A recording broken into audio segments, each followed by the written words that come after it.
بسم اللہ الرحمن الرحیم۔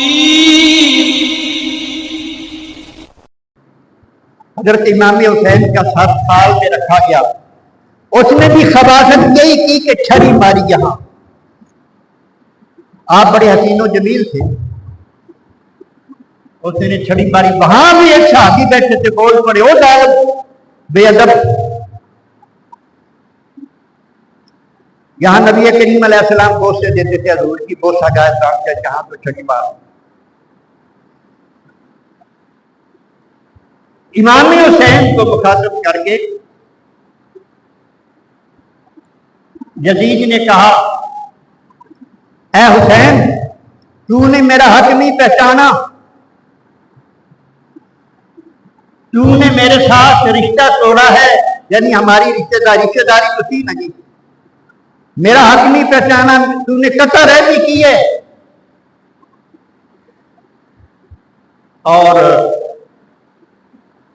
اللہ تو نے میری حکومت پہ ہاتھ اٹھایا ہے، اس لیے خدا نے تجھے دلیل کر دی۔ یہ جدید کے بھی الفاظ، اور امام حسین کو اہل بیت کو یہ لفظ کہنا کہ تم ذلیل ہو گئے ہو، میں تو کفر سے کم نہیں سمجھتا، جن کو اللہ پاک نے عزتیں دی، ہاں جی، ذلیل ان کے دشمن ہیں، وہ ذلیل۔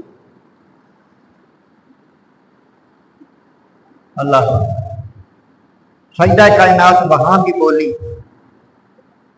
کہ تجھے حشر میں پتہ چل جائے گا کہ عزت کس کی۔ ہمیں تو اللہ پاک نے عزت عطا فرمائی ہے، قرآن میں ہماری شان بیان کی گئی ہے، نبی کی حدیث اٹھا تمہیں ہماری شان نظر آئے گی۔ اللہ اتنے میں ایک شامی ایک شخص کھڑا ہوا تھا وہاں، یہ نبی کریم حضرت علی المرتضیٰ شیر خدا کی صاحبزادیاں اور آپ کی بہنیں نہ حضرت امام حسین کی بہن وہاں کھڑی ہوئی تھی، تو حضرت زینب کی ایک بہن، حضرت امام حسین کی ایک بہن، ان کا نام فاطمہ تھا، وہ بھی ساتھ تھی، وہ بھی جوانی کی ان کی ابتدا تھی۔ تو ایک شخص بڑا یزید کھڑا ہو گیا اور یزید سے کہتا ہے کہ امیر المومنین، یہ لڑکی جو ہے نا، یہ لڑکی مجھے دے دے۔ یہ بات حضرت فاطمہ خود بیان کرتی ہے، جو حضرت علی کی صاحبزادی ہے، امام حسین کی بہن۔ اس شامی نے یہ سمجھا کہ چونکہ یہ یزید کے باغی تھے، لڑائی ہوئی ہے، یزید کو فتح ہوئی ہے اور یہ قیدی بن کے آئے ہیں، تو اپنے آپ کو وہ مسلمان سمجھتے تھے، کیونکہ مسلمانوں کے جو مطلب باغی ہوتے ہیں ان کو پھر مارا جاتا ہے، کہ ان کی بیویاں کو پھر کنیزیں بنایا جاتا ہے، تو یہ کنیز ہے، یہ کنیز مجھے دے دیں۔ آل بیت کے بارے میں یہ نظریہ رکھنا ہی کفر ہے، اس بندے کے ہاں ایمان کہاں رہ جائے۔ سیدہ کائنات حضرت زینب سلام اللہ علیہا، حضرت فاطمہ کہتی ہیں کہ میں تو اپنی بہن کے کپڑوں سے چمٹ گئی اور رونا شروع کر دیا کہ یہ کیا ہو گیا، اگر یہ شخص شامی کے سپرد مجھے کر دے گا تو میرا کیا بنے گا۔ حضرت زینب نے اس کو مخاطب کیا کہ تو جھوٹ بک رہا ہے، تم ایسا نہیں کر سکتے، تم نہیں لے سکتے، یہ کنیز نہیں بنا سکتے، تم لے بھی نہیں سکتے، یہ یزید دے بھی نہیں سکتا۔ یہ بات حق تھی، شریعت یہی ہے، شریعت اسی کا نام ہے۔ یزید بولا، اس نے کہا اللہ کی قسم میں چاہوں تو ایسا کر سکتا ہوں، یہ اس بدبخت نے شریعت کی خلاف ورزی کی ہے، یہ اس بدبخت نے شریعت میں ایسی اجازت نہیں، اہل بیت میں نہیں دے۔ یہ کفر ہے۔ اس نے کہا اگر میں چاہوں تو ایسا کر سکتا ہوں۔ یہ ادھر جا کر باب اعلیٰ ان کا اور بھائی مار گئے، ادھر جرت دیکھو حضرت زینب کی، ادھر اس ظالم بیت اللہ کے دربار میں بھی جرت ہو، ادھر کی تو جرت۔ آپ نے ارشاد فرمایا جدید تو جھوٹا ہے، تو ایسا نہیں کر سکتا۔ ہاں ایک صورت بنتی ہے، ہمارا دین چھوڑ دے کسی اور دین میں چلا جا، یعنی تو کافر ہو جا، پھر کر سکتا ہے۔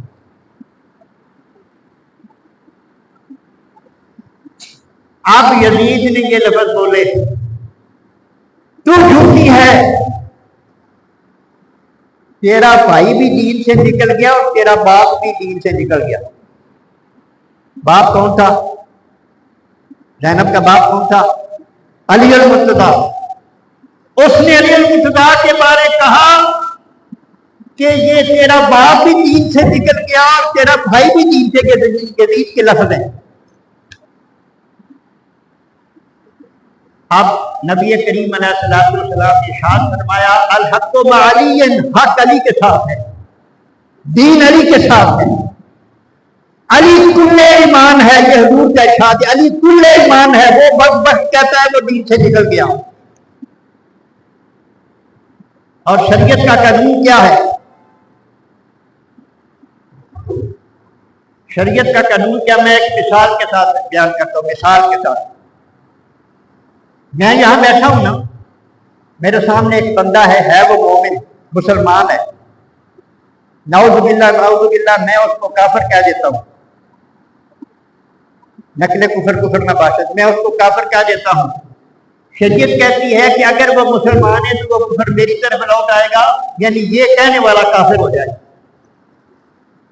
عام بندے کو جو کافر کہے ہو وہ مسلمان کافر نہ ہو، اس کو عام بندہ کافر کہہ دے تو وہ اگر مسلمان ہے تو یہ کہنے والا کافر ہو جائے گا۔ اب یزید کا ایمان ثابت کر کے دکھاؤ۔ ابھی میں سنتا ہوں کہ نہیں سنے، اس کو رضی اللہ کہنا چاہیے، کوئی کہتا ہے اس کو رحمت اللہ کہنا چاہیے۔ اس قسم کی بات اس نے کی جب سیدہ زینب سے کہا کہ تیرا بھائی بھی دین سے نکل گیا اور تیرا باپ بھی دین۔ اب یہ بغض ہے کہ محبت ہے اہل بیت کی؟ یہ بغض ہے کہ اہل بیت کی محبت ہے؟ یہ بغض ہے۔ اور نبی کریم علیہ الصلوۃ والسلام نے ارشاد فرمایا جس نے اہل بیت سے بغض رکھا اس نے مجھ سے بغض رکھا، اور جس نے مجھ سے بغض رکھا اس نے اللہ سے بغض رکھا۔ جس نے مجھ سے بغض رکھا اس نے اللہ سے، اور جو اللہ کا بغض رکھے گا اللہ سے رکھے گا، اس کا ایمان کہاں ہوگا؟ الحمدللہ نحمده ونستعینه ونستغفره ونؤمن به ونتوکل علیہ ونعوذ باللہ من شرور انفسنا ومن سیئات اعمالنا من يهده الله فلا مضل له ومن يضلله فلا هادي له ونشهد أن لا إله إلا الله وحده لا شريك له ونشهد أن سيدنا ومولانا ومنجدنا ومولانا محمدا عبده ورسوله أما بعد فأعوذ بالله من الشيطان الرجيم بسم الله الرحمن الرحيم قل لا أسألكم عليه أجرا إلا المودة في القربى صدق الله مولانا العظيم وبلغنا رسوله النبي الكريم الأمين الرؤوف الرحيم وَنَحْنُ عَلَى ذَلِكَ مِنَ الشَّاهِدِينَ وَالشَّاكِرِينَ وَالْحَمْدُ لِلَّهِ رَبِّ الْعَالَمِينَ رب اشرح لي صدري ويسر لي أمري واحلل عقدة من لساني يفقهوا قولي رب زدني علما رب زدني علما رب زدنی علما۔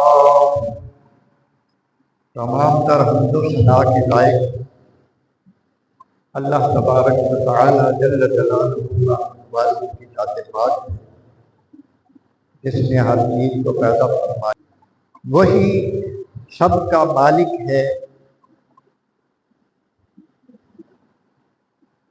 وہی سب کو پالنے والا ہے، نظام زندگی کو چلانے والا ہے۔ اس کی ذات اور صفات میں کوئی شریک،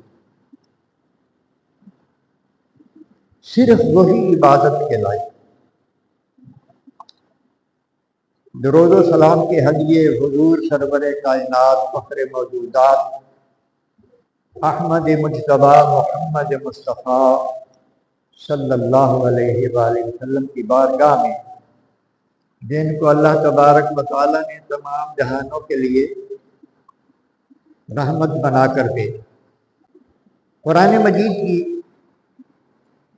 آیہ کریمہ جو تلاوت کی ہے، اس میں اللہ تبارک و تعالیٰ کا ارشاد ہے، قل فرما دیجیے اے نبی صلی اللہ علیہ وآلہ وسلم، لا اسألکم علیہ اجرا، نہیں سوال کرتا میں تجھ سے اس پر اجرا، کسی قسم کے اجر، کسی قسم کے معاوضے۔ مطلب یہ ہے کہ میں جو تم پر محنت کر رہا ہوں، میں جو تمہیں پڑھا رہا ہوں، تمہیں دین سکھا رہا ہوں، اس پر میں تم سے کسی قسم کے اجر کا مطالبہ نہیں کرتا، الا المودۃ فی القربیٰ، مگر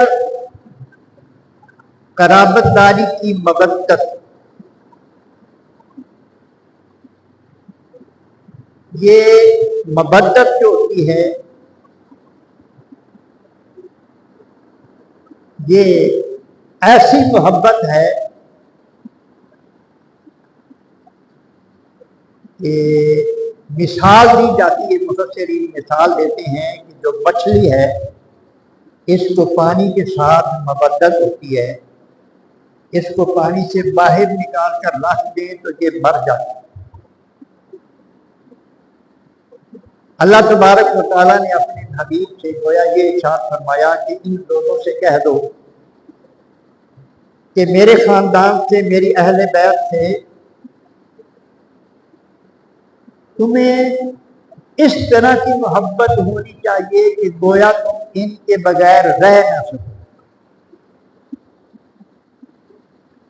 اللہ تبارک و تعالیٰ نے اپنے اس حکم کے ذریعے امت مصطفی پر نبی کریم علیہ السلام کے خاندان کی، آپ کے قرابت داروں کی، دل قربان میں حضور کے سارے رشتہ دار، ازواج، باقی رشتہ دار، چچے تائے جو مومن ہیں سارے، اور آپ کی اولاد کی بالخصوص اس میں آتی، تو ان کی محبت، اہل بیت کی محبت جو ہے یہ ہر ایک پر فرض۔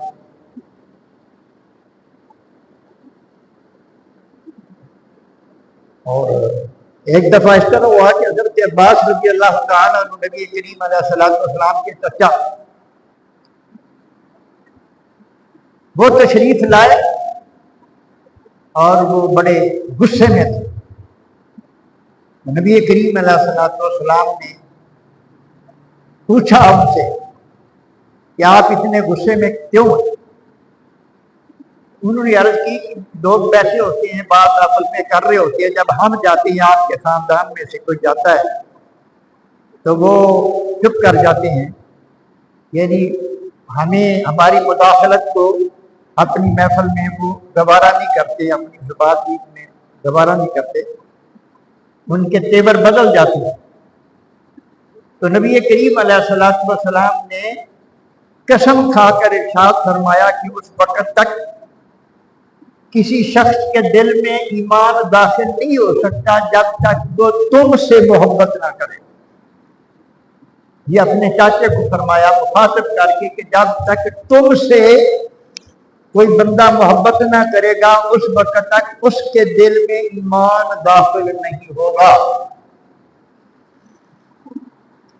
اب اس آیہ کریمہ کے تناظر میں، اور پچھلی دفعہ حدیث میں نے بیان کی تھی جن میں نبی کریم علیہ الصلوۃ والسلام نے ان کی محبت، اہل بیت کی محبت کو ضروری قرار دیا، ان قرآن مجید کی آیات اور حدیث مبارکہ کے تناظر میں دیکھا جائے تو جو کچھ کربلا میں ہوا ہے وہاں کوئی ایمان کی رتی نظر نہیں آتی، جہاں بغض ہی بغض نظر آتا ہے۔ تو کربلا کا جو حصہ، اگلا حصہ ہے، پہلے یہ کہ کچھ شہادتیں بیان کی تھی اہل بیت اطہار کے لوگوں پہ، جو شہادتیں ہوئی ہیں وہ ابھی رہتی ہیں، لیکن ان سے آگے جو بعد کے حالات ہیں وہ بیان کرنا ضروری سمجھتا ہوں۔ شہادت ہو گئی، وہ قربان ہو گئے، ان کے جانثار حضرت امام حسین کے بھائی بھی شہید ہوئے، ان کے کچھ خدام تھے، کچھ حضور سے محبت کرنے والے لوگ بھی ہوئے، آپ کے صاحبزادے بھی ہوئے، بھتیجے بھی ہوئے، آپ کے بھانجے بھی ہوئے، شہید ہوئے، سب قربانیاں دی۔ اور پھر اس میں آپ کی کرامات بھی ظاہر ہوئی۔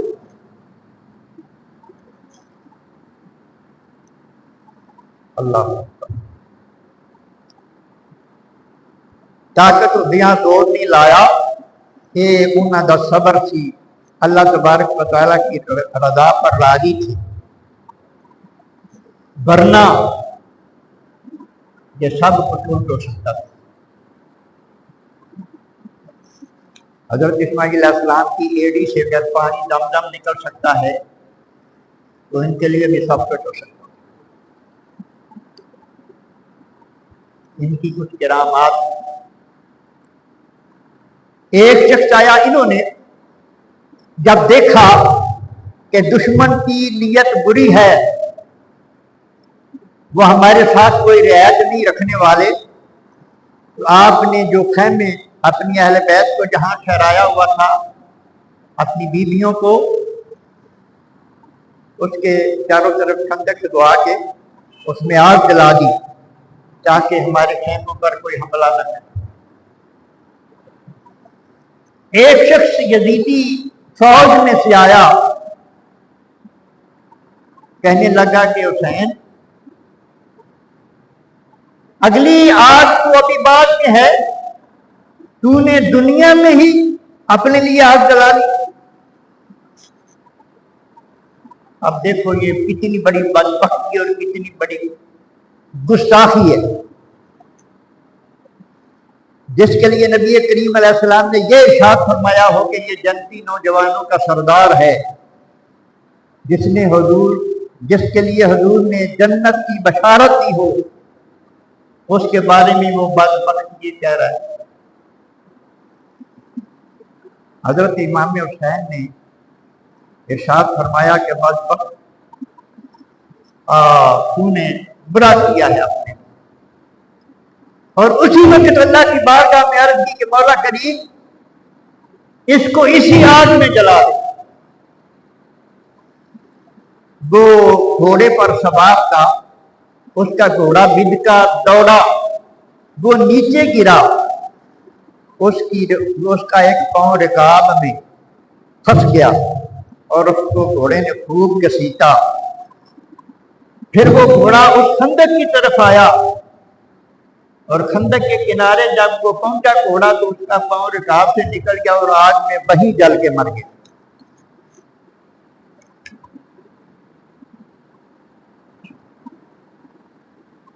اب ایک لشکری یہ روایت بیان کرتے ہیں کہ ایک شخص آیا حضرت امام حسین کے پاس اور آ کے کہنے لگا، حسین یہ دیکھ پانی کا دریا بہہ رہا ہے، ہر چیز یہاں سے پی رہی ہے، چرند پرند درند ہر چیز پی رہی ہے، لیکن تجھے اس کا ایک قطرہ بھی نصیب نہیں ہوگا۔ یہ اس نے تانا دیا۔ یہ بھی تھا تو وہ بھی کلمہ پڑھنے والا، لیکن اتنا بدبخت ہو گیا کہ اس کو یہ بھی پتہ نہیں کہ میرے سامنے کون تھا۔ جب اس نے یہ کہا کہ حضرت امام حسین نے کہا، میرے مولا اس کو پیاسا مار، یہ بددعا کر دیا۔ راوی بیان کرتا ہے کہ بعد میں مجھے پتہ چلا کہ وہ بیمار ہے، میں اس کی تیمارداری کے لیے گیا اور شخص کی خبر لینے کے لیے گیا، وہ تڑپ رہا تھا، کہتا تھا ہائے پانی ہائے پانی۔ اس کو جب پانی پیش کیا جاتا تھا تو اس کے حلق سے نیچے نہیں اترتا تھا، رو رہا تھا، چیخے مار رہا تھا کہ ہائے پانی۔ جب پانی پیش کیا جاتا تو حلق سے نیچے نہیں اترتا تھا۔ یہ ساری امام عالی مقام کی یہ کرامت۔ اللہ اکبر۔ حضرت امام حسین نے جو دشمنان دی تھے وہ کلمہ کو، اہل بیت کے دشمنوں سے، اس لشکر سے آپ نے خطاب کیا۔ آپ نے ارشاد فرمایا، جو مجھے جانتا ہے وہ جانتا ہے، جو نہیں جانتا وہ مجھے جان لے کہ میرا نام حسین ہے، میں ابن رسول ہوں، اس ذات کا بیٹا ہوں جس کا تم کلمہ پڑھتے ہو، جس کی شفاعت کی تم توقع رکھتے ہو، میں علی کا بیٹا ہوں، نبی کی صاحبزادی سیدہ کائنات فاطمہ الزہرا کا بیٹا ہوں، ان کا نور نظر ہوں۔ اب بتاؤ، میری محبت اللہ نے تم پر فرض کی، اگر تم کلمہ پڑھتے ہو تو کیا میرا قتل تمہارے لیے جائز ہے؟ آپ نے ارشاد فرمایا، کسی صورت بھی میرا قتل تمہارے لیے جائز نہیں ہے، میں تمہارے بھلے کے لیے یہ بات کر رہا ہوں کہ بچ جاؤ۔ جب میرے ماں باپ اور میرے نانا مصطفیٰ اللہ کی کچہری میں یہ دعویٰ دائر کریں گے کہ ہماری بے گناہ اولاد کو، کیونکہ نہ میں نے کسی کو قتل کیا ہے، نہ میں کسی کا کچھ چھینا ہے کہ جس لیے کوئی جواز ہو میرے قتل کا، تو نہ حق میرے قتل کا جب وہ دعویٰ کریں گے خدا کی عدالت میں تو تم اس کا کیا جواب دو گے؟ تمہارے پاس کوئی جواب نہیں ہوگا۔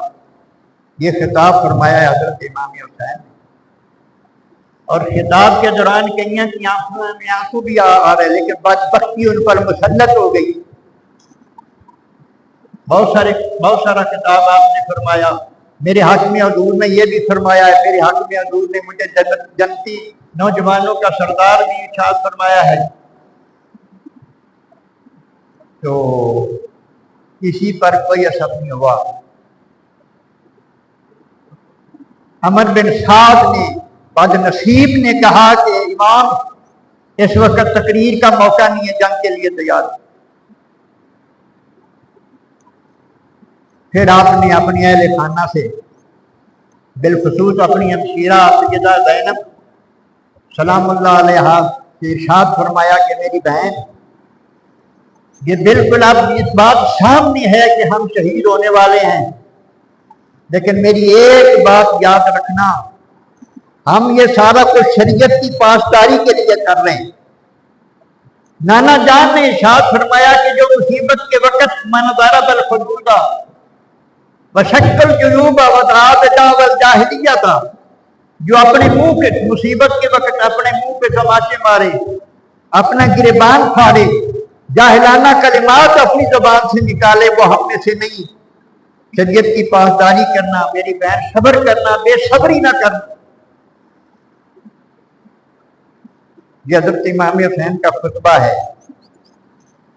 اب اس میں کوئی شک نہیں کہ انہوں نے صبر کی انتہا کر دی، ظالموں نے ظلم کی انتہا کر دی، اہل بیت نے صبر کی انتہا کر دی۔ اللہ، یہ تمام لوگ شہید ہو گئے، جام شہادت ان سب نے نوش کر لیا۔ اب وہ بدبخت بد نصیب کلمہ گو یہ خیموں میں لوٹنے کے لیے آ گئے، خیموں میں لوٹنے کے لیے آ گئے۔ جو کچھ اب عورتیں ہی رہ گئی تھیں، حضرت زین العابدین وہ بیمار تھے، لڑ نہیں سکتے تھے بیماری کی وجہ سے، اس وجہ سے وہ بچ گئے، یا پھر وہ تھے انہوں نے لوٹ مار جو کچھ ان کے پاس تھا سامان وہ لوٹ لیا، کپڑے تک لوٹ لیے۔ میں تو اس حق میں نہیں کہ ساری بات بتاؤں، بعض تو کہہ دیتے ہیں کہ چادریں بھی ہوا، سب کچھ ہے، لیکن بیان نہیں کرنا چاہیے۔ انہوں نے بدبختی کی انتہا کر دی۔ اب جب فارغ ہوئے تو یہ عمر صاحب جو تھا، سپہ سالار تھا یزیدی فوج کا، اس کی اپنے جتنے بھی مرد تھے وہ بھی سینکڑوں تھے، جتنے مرد تھے ان کے سب کا دفن کا بندوبست کیا، اور عطر سے رسول کے جسم وہیں چھوڑ دیے، بلکہ ظلم یہاں تک کیا کہ انہوں نے حضرت امام حسین کی لاش پر گھوڑے دوڑائے۔ دیکھو، اہل بیت کی محبت ہم پر فرض ہے۔ جو بندہ ان کی توہین کرے، جو ان کی توہین کرے وہ مسلمان نہیں رہتا۔ انہی کے نانے کے بارے میں اللہ نے ارشاد فرمایا نا کہ لا ترفعوا اصواتکم فوق صوت النبی، خبردار ایمان والو، تمہاری آواز بھی نبی کی آواز سے اونچی نہیں ہونی چاہیے۔ ان تحبط اعمالکم وانتم لا تشعرون، تمہارے اعمال برباد کر دوں گا، اللہ فرمایا تمہارے اعمال برباد ہو جائیں گے نبی کی بارگاہ کی توہین جب ہوگی، اور تمہیں توبہ کی تو وانتم لا تشعرون، تمہیں شعور بھی نہیں ہوگا، تمہیں توبہ کی توفیق بھی نصیب نہیں ہوگی، تم اسی طرح سیدھے دوزخ میں جاؤ گے۔ عطرت رسول کو ذبح کرنا اور بیویوں کی توہین کرنا، بنات رسول کی توہین کرنا، ادھر آواز اونچی ہو جائے تو بندہ کافر مرتد ہو جاتا ہے، ادھر ان صاحبزادیوں کی توہین کرنے والا مسلمان رہ گیا۔ ہاں، کئی بدبخت ہن بھی خبیث پکڑے ہوتے ہیں کہ ان کا قصور تھا، انہوں نے یزید پر زیادتی کی تھی، لعنت ہے تمہارے سوچ پر۔ یزید اہل ہی نہیں تھا حکومت کا۔ اب پھر انہوں نے کیا کیا، ان کو قیدی بنا لیا، ان بیویوں کو کیا کیا، ان کے بچوں کو، چھوٹی چھوٹی جو بچیاں تھیں ان کو قیدی بنا لیا۔ اب صرف کافر ایسا کر سکتا ہے کہ مسلمان کو قیدی بنائے، مسلمان کسی مسلمان کو قیدی نہیں بنا سکتا، یعنی جنگی قیدی، جنگی قیدی نہیں بنا سکتا۔ ہاں، اگر ان میں کوئی حیا ہوتا، کوئی ایمان کی رکھی ہوتی تو وہی ان سے کہتے کہ چلو جو اپنے واپس چلے جاؤ، یہ کہتے نہیں، قیدی بنائے.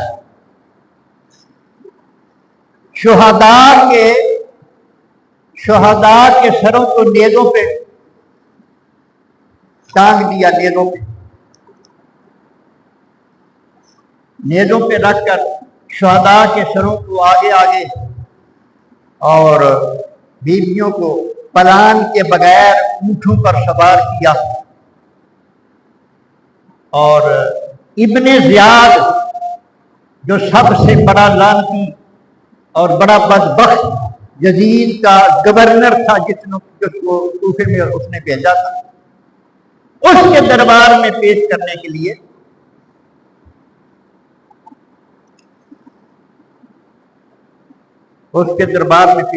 لیے ان کو چلا کر کوفے کی طرف لے جایا گیا.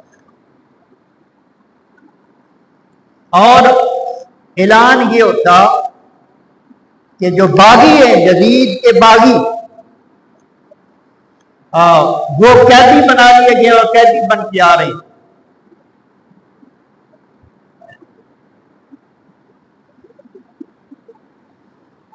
نبی کریم علیہ الصلوۃ والسلام قرآن پاک میں ہے کہ جس نے اللہ کو اور اللہ کے رسول کو دکھ دیا اس پہ لعنت ہے.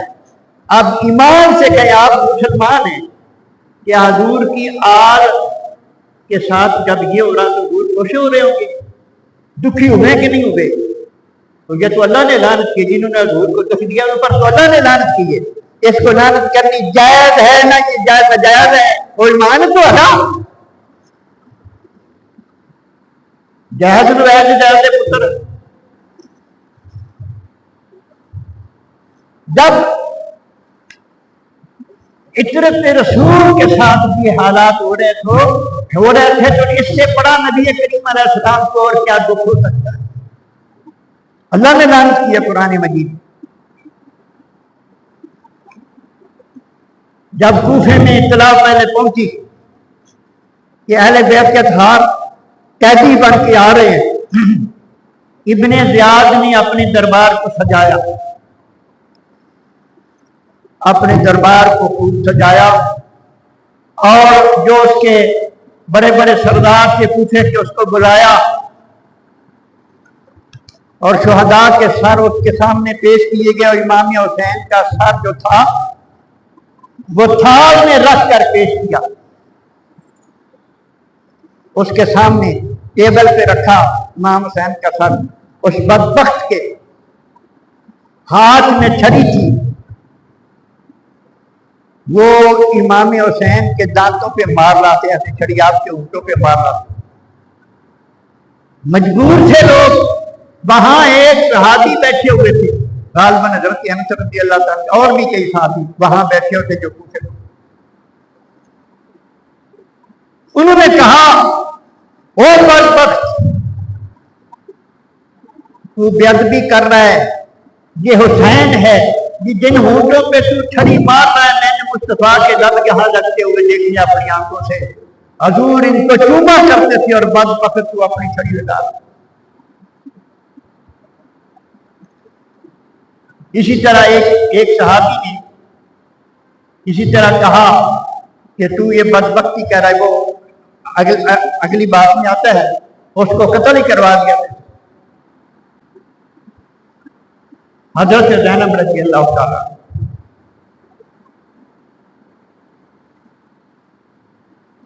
سیدہ کائنات خاتمۃ الزہرا کی شاہزادی حضرت زینب محل کے کونے میں ایسے بیٹھی ہوئی. اس بدبخت نے کہا کہ وہ عورت کون ہے؟ کسی نے جواب نہیں دیا. پھر پوچھا نہیں جواب دیا. پھر آپ کی ساتھ کنیز اس نے کہا یہ سیدہ کائنات فاطمہ الزہرا کے ساتھ سیدہ زینب ہے. وہ بدبخت آپ کو مخاطب کر کے کہنے لگا